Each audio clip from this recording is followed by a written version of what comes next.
Quando a gente observa o seu comportamento nas plataformas, nas manifestações públicas suas, a gente sempre percebe que o senhor traz um choque de realidade, o que os Uhum. políticos mais tradicionais não têm apresentado. Essa é uma receita pronta ou é algo que está acontecendo naturalmente quando o senhor observa realmente leituras de um país tão diverso, se a gente coloca um estado e outro, ou regiões umas com as outras? É bem, assim, é o que eu acho, o que eu sinto, eu fico, quando eu vejo quando eu vejo um lugar como a favela lá do Coroadinho, em São Luís do Maranhão, eu fico com uma raiva genuína, genuína raiva que eu sinto. E não é exatamente uma fórmula, mas assim, quando a gente olha os textos que a gente escreveu sobre o Pacto Federativo, a lei de responsabilidade gerencial que a gente quer colocar sobre a administração dos municípios e estados, a gente percebe que o vídeo que eu faço, ele tem a ver com a tese que a gente já defendia faz tempo. Então não é uma estratégia muito de marketing, por mais que os vídeos estejam funcionando. Eu acho que assim, é uma validação de tese. Eu preciso validar uma tese de Brasil. E minha pré-candidatura está servindo para validar essa tese. E o senhor está encontrando esse respaldo na população? Muito, muito, muito, muito. Bom, o Maranhão é um exemplo mais claro. Eu cheguei numa cidade, Santa Isabel, lá no Maranhão. Foi à noite, né? A gente tinha perdido o horário e chegou muito tarde, precisava ir num restaurante. Aí a gente foi num restaurante que era um restaurante bar, tava tocando música alta. Aí parei pra jantar. Havia umas 15 mesas ali. Das 15 mesas, 12 pessoas, 12 mesas diferentes levantaram para vir tirar foto e agradecer que estava falando dos políticos no Maranhão de uma maneira que nunca ninguém falou. E aí eu falei, ok, eu acho que nunca alguém veio aqui e tratou o maranhense como um cidadão. Não veio aqui, vou cuidar de você. Não, não, olha, tá errado, o seu político tá errado, você tá errado em votar nele. E o maranhense falou, pô, tô me sentindo cidadão. E eu acho que isso é importante, então foi muito bom. Então, ali eu validei muita coisa do que eu acreditava. Eu percebi que as pessoas não são... Existe muita propaganda que diz que as pessoas na política têm que ser tratadas como criança. Você pega aquelas participações em debate, por exemplo, de caras como o Geraldo Alckmin. Olha, a Dona Maria, que é saúde, educação, tem aquela coisa meio falsa, decorada. Ali no Maranhão não teve isso, não. Eu falei, vocês estão vendendo voto pro político ladrão, eu vou prender você, hein? Muda esse comportamento. Não, não, não, é verdade, tem que mudar. É uma coisa mais verdadeira, cobrando responsabilidade das pessoas, e eu acho que ao fazer isso, as pessoas se sentem respeitadas, essencialmente. Nesse conceito, o senhor está trabalhando para, pelo menos, ir para o segundo turno e disputar espaço e mostrar a força do seu projeto. Vamos imaginar que o senhor, de fato, não chegue ao segundo turno. Chegue Luiz Inácio Lula da Silva e Flávio Bolsonaro hoje, que despontam nas pesquisas. O senhor tende a convergir um apoio a Flávio Bolsonaro caso isso ocorra, ou o senhor deve ficar neutro diante do que o senhor entende como verdade? Aliás, o senhor talvez seja um dos grandes adversários de Flávio Bolsonaro e com uma retirada de uma parcela de votos dele muito grande. E por isso eu lhe faço essa pergunta também, talvez seria até incoerente com o seu próprio eleitor. Como é que o senhor vê uma possibilidade de segundo turno entre os dois hoje que estão liderando essa polarização? Eu não imagino esse segundo turno entre os dois. Eu só penso em eu ir. Imagina, assim, é muito cansativo o que eu tô fazendo. Eu tô dormindo pouco, eu tô realmente um bagaço. E onde eu vou, o pessoal tá, pô, um evento gigante em Criciúma. A gente teve um evento ontem que me assustou. Aí tava num almoço agora enorme em Tubarão, um monte de gente. Eu não posso olhar para essas pessoas, no cenário e tal. Não tem cenário, o cenário é a gente Os ganhar. seus apoiadores são por osmose mesmo, por sentimento, por observar que E realmente por está faltando esse tipo de linguagem na política? isso, e por tese, e por tese. E essa tese que o senhor tinha me apresentado em São Paulo, ela se mantém viva em não mudar a sua linha de pensamento, mesmo que seja desafiador com o Congresso Nacional hoje, que enfrenta grandes desafios, dificuldades de se identificar como poder? Mais do que nunca. Porque agora eu tô validando ela. Agora, desde aquela última entrevista que a gente fez, eu comecei a rodar o Brasil. E eu comecei a apresentar ela nos lugares mais diferentes. Interior de São Paulo, a Salvador, Rio Grande do Norte ao Paraná, sul de Minas a Pernambuco, Maranhão a Santa Catarina. E aí eu começo a perceber, realmente faz sentido. Quando eu pude ver, por exemplo, aqui em Santa Catarina, a crítica que a gente faz ao Pacto Federativo na boca das pessoas que moram, por exemplo, na região oeste, e quando eu pude ver no Maranhão aquilo que a gente falava sobre emenda sendo, vamos dizer, alvo de reclamação da população, lá eu falei, cara, a tese está certa. A gente tem que agora refinar e melhorar. Eu tenho que ser o candidato dessa tese, de solucionar esse problema de um Brasil que é administrado por uma classe política impessoal vagabunda, muito da vagabunda, que vive de expropriar quem trabalha para botar no próprio bolso um dinheirinho e enganar o outro lado. Esse é o jogo. O Brasil, as pessoas no norte e sul do Brasil são feitas de trouxa para elas brigarem como se fossem inimigos. Mas a real é o seguinte: tem um intermediário no meio. Quem está ganhando essa briga é o intermediário. O senhor também tem falado, trazido alguns temas muito polêmicos e o senhor tem sofrido ataques, inclusive com apontamentos. O senhor foi acusado de utilização de substâncias alucinógenas, o senhor já se posicionou, e eu quero que o senhor expanda um pouco isso, mas o senhor também foi acusado, agora mesmo nessa passagem pelo sul do Brasil, de xenofóbico. O fator de trazer essas temáticas causa uma sensibilidade que a população e os próprios políticos não estão acostumados a ouvir o que o senhor entende como verdade? Ah, sim, um exemplo, da substância. Na verdade é um cogumelo, o cogumelo alucinógeno. Uma vez eu já tinha usado antes, isso é uma coisa que tem um efeito muito grande sobre qualidade de trabalho e criatividade. Isso tem estudos nos Estados Unidos sobre isso. Inclusive o Trump, por coincidência, acabou de fazer um decreto para regulamentar o uso, vamos dizer, das substâncias que estão no próprio cogumelo alucinógeno, dentro da psilocibina. E eu sou favorável ao uso terapêutico e, inclusive, o uso de performance nisso, tanto dele quanto do próprio canabidiol. O canabidiol tem, por exemplo, ele é oriundo lá da maconha, ele tem efeitos comprovados no enfrentamento à epilepsia. E isso no SUS, para ajudar como tratamento alternativo, ou os psicodélicos sendo utilizados como tratamentos para dores crônicas que as pessoas têm, isso é bom. E por que não utilizar? Não dá para você ficar usando, vamos dizer, analgésicos para tratamentos que vão durar anos, né? Você acaba, ele perde o efeito, isso tem consequências ruins, antidepressivo também. Então, eu sou favorável e não tenho vergonha de falar, porque um jornalista veio e falou, mas você num grupo falou tal coisa. Eu falei, eu fui no Flow Podcast, o maior podcast do Brasil, eu já falei sobre isso, eu já publiquei revistas sobre isso, eu não tenho nenhum tabu para falar sobre isso. Não, mas o seu discurso sobre crime organizado, eu falei, não muda, ninguém vende cogumelo com facção criminosa, isso só existe no cocô da vaca, né, desculpa o termo. E aí outra pergunta foi sobre xenofobia. Olha, eu fui no Maranhão, falei de problemas do maranhenses para os maranhenses, e os maranhenses concordaram comigo. Eu falei das estradas do Maranhão, das favelas do Maranhão, da sujeira do Maranhão. Quando eu vejo um lugar que parecia um lugar do Maranhão aqui em Santa Catarina, eu falei, aqui em Criciúma. Falei, sim, aquilo parece o Maranhão. Aí veio pessoas de Criciúma ou de Santa Catarina, você é xenofóbico? Vocês não têm posição aqui, quem tá me chamando de xenofóbico, de dizer que eu tô sendo xenofóbico. Minha relação com o Maranhão é uma relação que as pessoas não vão entender. Eu sou uma pessoa que vai no Maranhão tratado por uma maranhense. Tanto que o lugar que estava sujo, que era Coroadinho, que eu denunciei lá no Maranhão, o prefeito teve que ir lá limpar. E foi lá, o prefeito, e limpou. Porque as pessoas têm uma demanda por isso. Eles não sabem jogar com a minha relação com o Estado do Maranhão. E, objetivamente falando, não havia nada de xenofóbico. Eu também, no próprio vídeo que eu soltei, eu comparei o Pinheirinho aqui em Criciúma com a Cracolândia em São Paulo. Aí eu tô sendo xenofóbico com São Paulo? Isso é só conversa mole. O pessoal quer levar todas as discussões para um sentimentalismo barato. Mas é um pouco do efeito da internet, que as pessoas hoje elas não aceitam opiniões diversificadas, onde estavam acostumados a ouvir os problemas que estão latentes, estão visíveis e parece que a própria sociedade não percebe? Claro que é, porque é o caminho mais fácil, quando você não quer lidar com aquele problema, é você querer descredibilizar a pessoa que emitiu a opinião. E aí chamar de, isso é xenofobia.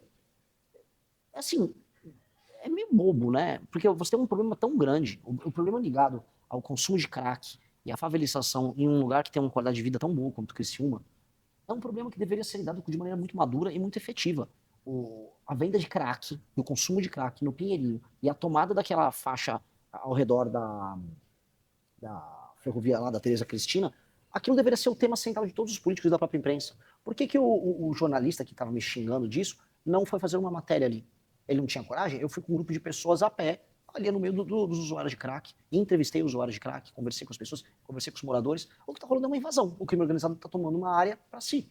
Ninguém vai falar nada. Hoje eu soube que o prefeito, agora de Criciúma, quer tratar do assunto. Que bom, graças a Deus. Não vou nem criticar ele, não conheço, nem sei se é um bom prefeito ou um mau prefeito. Torço para que faça algo. A gente deveria focar em resolver o problema. E sabe qual é a pior parte nessa história toda? Quando eu fui para o Maranhão, eu falei de problemas maranhenses para maranhenses na imprensa do Maranhão. Ninguém me chamou de xenofóbico. Aí vai um cara de Santa Catarina e me chama. Sabe? Meio besta, né? Assim, essa pessoa nunca botou o pé no Maranhão. Eu botei o pé e os 8 pneus que furaram. O senhor falou sobre sua equipe. Uma equipe muito reduzida me chamou a atenção e eu queria que o senhor falasse um pouco disso antes de nós avançarmos para um tema bem interessante que fala sobre o Brasil também. Mas a gente vê que alguns dos demais presidenciáveis, eles estão com um escopo de segurança absurdo, de segurança pública, inclusive. O senhor está com uma equipe muito enxuta e, aparentemente, não tem essa estrutura. Diante do que o senhor aponta, dos nomes que o senhor cita, do cenário que o senhor tem construído aí, parece que não ter medo, de fato não tem medo de falar o que o senhor pensa e não tem medo de enfrentar qualquer represália ou qualquer ação que possa colocar a sua integridade física em risco? Eu estaria mentindo se eu dissesse que não existe medo. Eu acho que esses caras que falam que são muito valentes e tal, salvo alguns amigos como o meu amigo Arthur, que claramente é um cara naturalmente muito corajoso, tem coragem física, assim. Quase todo mundo que eu conheço tem medo. O lance é se você para diante do medo, se o medo te faz assustar. Eu tô continuando, apesar de me preocupar com minha Eu digo, segurança. inclusive, em perseguição política mesmo. Com certeza. No Maranhão, a coisa que mais tem é pistoleiro de cidade pequena. Eu ia nas cidades pequenas e falava dos erros dos prefeitos. Para você chegar numa cidade pequena e o prefeito te botar para fora, mandar os jagunços dele te botar pra andar, era a coisa mais fácil. A gente tinha operações que a gente tinha que ser muito inteligente, a gente chegava na cidade sem avisar, a gente já chegava, gravava os nossos vídeos, quando soltava os nossos vídeos, a gente já estava saindo fora da cidade, ou já estava indo no veículo da imprensa, ou seja, tinha um susto geral. Prefeitos pelo todo o Maranhão ficavam falando, minha cidade não pode ser a próxima. E isso podia se reverter em algum momento em violência. Você tem muito apoiador de prefeito que não tem nada a perder ali, que por R$1.000 daria um tiro em alguém. Não é nem crime organizado, já estou falando de banditismo político de interior. E eu não tenho a estrutura dos outros, mas eu volto a colocar, a gente tem que compensar a falta de estrutura com mais trabalho. É compensar. Trabalhar. Eu confesso que estou esgotado, mas se não trabalhar, você perde. Bom, vamos falar um pouquinho de gestão. Qual seria a sua primeira ação, caso o senhor seja eleito em outubro deste ano, sentando na cadeira presidencial? Já tem isso dimensionado? Já tem um planejamento? Tem. A primeira ação eu iria tomar antes de sentar na cadeira presidencial formalmente, seria na transição. Eu passaria, tem uma PEC protocolada pelo deputado Kim Kataguiri e outros deputados, o Júlio Lopes, etc., o Pedro Paulo, que é uma PEC que faz uma reforma fiscal muito profunda no Brasil. E a gente precisa passar essa PEC, que resolveria grande parte dos problemas de dívida, de aumento de gasto, que torna o Brasil um país muito caro, ainda na transição, com a legislatura atual, conversando com os deputados e senadores que perderam a eleição, fazer um acordo com eles para a gente passar essa reforma fiscal e virar para 2027, aí sim, com um clima muito positivo em termos econômicos. Se de fato se passa essa reforma, essa PEC que a gente entrou, que é uma PEC que inclui reforma da Previdência, inclui desvinculação dos orçamentos da educação e da saúde do aumento da receita. Isso tem um efeito muito ruim sobre o orçamento. Às vezes você aumenta a receita porque teve um ano bom de economia, aí no ano seguinte a economia vai mal, mas como ela fica vinculada ao aumento, ela não diminui. Então você está permanentemente aumentando esses gastos e uma hora a conta estoura. Você tem cortes de gastos absurdos que precisa fazer nos privilegiados do alto funcionalismo, corte de renúncia fiscal de grandes empresários que vivem uma mamata, a gente está falando de assim, centenas de bilhões nessa área, e outros temas até menores, fiscalização no BPC, no Bolsa Família, que tem muita fraude. Com base nisso, a gente levantar um espaço fiscal para que a gente possa economizar coisa de 3 trilhões de reais em 10 anos. A gente está falando de economizar em 10 anos 25% do PIB brasileiro. É muita coisa. 1/4 do PIB ser economizado em um período de 10 anos. Aí a trajetória de dívida brasileira que ela está subindo, ela estabiliza e começa até a cair. E aí com a trajetória de dívida diminuindo, eu posso abaixar os juros, a famosa taxa Selic. Abaixou a Selic, eu posso pagar menos gastos na rolagem da dívida, que é o custo financeiro que a gente tem, que é muito alto no Brasil. E aí economiza mais dinheiro aí para extensão. Mas nisso eu posso reduzir impostos. Sobra mais dinheiro para fazer investimento. Eu invisto em infraestrutura aqui e ali. E aí a gente consegue ter um país funcional. Essa seria a primeiríssima. Só que isso é antes de sentar. Aí sentando na cadeira, aí é enfrentar o crime organizado. Privatização. O senhor é um defensor da privatização? Defendo Da estrutura de algumas estatal? empresas, mas isso não é uma bala de prata que vem. Né?